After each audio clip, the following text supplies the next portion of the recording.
BJP की प्रत्याशी पूरी ताकत झोंक रहे हैं। लेकिन जयपुर की एक सीट ऐसी भी है जिसके बारे में ये कहा जाता है कि ये बीजेपी का अवैध किला है, जिसे भेदने की कोशिश इस बार कांग्रेस जरूर कर रही है।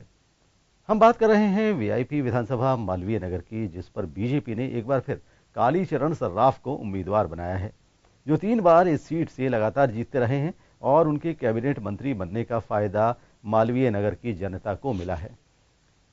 करतारपुर नाले को पक्का करवाने, बिजली की तारों को अंडरग्राउंड करवाने, थड़ी ठेले वालों को पक्की दुकानें देने और अनियमित रही कॉलोनियों को दोबारा नियमित करने की मांग को लेकर एक बार फिर वो जनता के बीच में हैं। इस मौके पर कालीचरण सर्राफ से बात की हमारे सीनियर कॉरेस्पॉन्डेंट सुदर्शन सिंह शेखावत ने। पहली किरण कालीचरण कालीचरण, ये नारा मालवीय नगर और जौहरी बाजार विधानसभा में गूंजते हुए 40 साल से ज्यादा का वक्त बीत गया। एक पीढ़ी जवान हो जाती है, इतना वक्त बीत जाता है। लगातार छह बार कुल विधायक रहे हैं, जौहरी बाजार सीट से रहे, उसके बाद मालवीय नगर सीट से भी कालीचरण सर्राफ अपना दबदबा कायम रखने में कामयाब रहे। और जो चुनावी रंग है विधानसभा चुनाव के, वो पूरी तरह से देखे जा रहे हैं। जो बीजेपी के वरिष्ठ नेता है दिग्गज कालीचरण सर्राफ, वो भी जनता के बीच में देखे जा सकते हैं। सर्राफ साहब, हम आपसे जानना चाहेंगे कि एक लंबा समय बीत जाता है, लेकिन लोगों का जो प्यार है वो लगातार आपको मिलता रहा है, तो क्या वजह आखिर इसकी? देखिए, भारतीय जनता पार्टी जो कहती है वो करती है, जो करती है वो कहती है। पिछली बार हमने जो वादे किए थे मालवीय नगर की जनता से, वो हमने सारे पूरे किए हैं। आपको ये जानकारी होगी कि पहले जब मैं चुनाव लड़ा था उस समय 9 में से 3 वार्डों में सरकारी डिस्पेंसरी नहीं थी।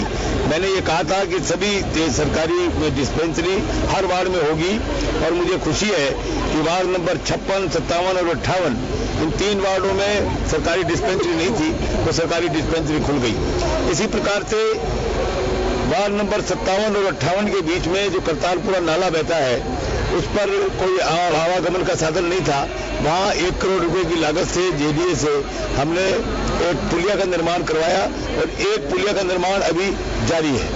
इसी प्रकार से गोपालपुरा बाईपास, जहां भारी ट्रकों का आवागमन रहता था, अब भारी वाहनों का आवागमन बंद हो गया, और ये बाईपास की जगह अभी भगवान परशुराम मार्ग के नाम से जाना जाता है। आज मुझे खुशी है ये बताते हुए कि 80% से ज्यादा सड़कों का पुनर्निर्माण हो गया है। आपने जो वादे किए लगातार वो पूरे किए, शायद यही वजह है कि जनता का प्यार हर बार आपको हमेशा मिलता रहा है। इस बार क्योंकि मांगे कभी खत्म नहीं होती है जनता की, इस बार जो हमारा प्रयास है वो एक तो ये है कि करतारपुरा नाले को पक्का करवाया जाएगा, और इसके दोनों तरफ जो 55 कॉलोनियां बसी हुई है उसमें सीवरेज लाइन नहीं है, इसलिए सीवरेज ट्रीटमेंट प्लांट लगाकर और इनमें सीवरेज लाइन डलवाए जाने का काम प्राथमिकता के आधार पर किया जाएगा।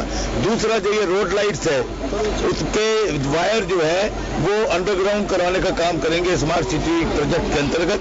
और तीसरा काम, जो थड़ी ठेले वाले हैं जो जगह जगह बसे हुए हैं, उनको चिन्हित करके और पक्की दुकानें आवंटित कराई जाएगी।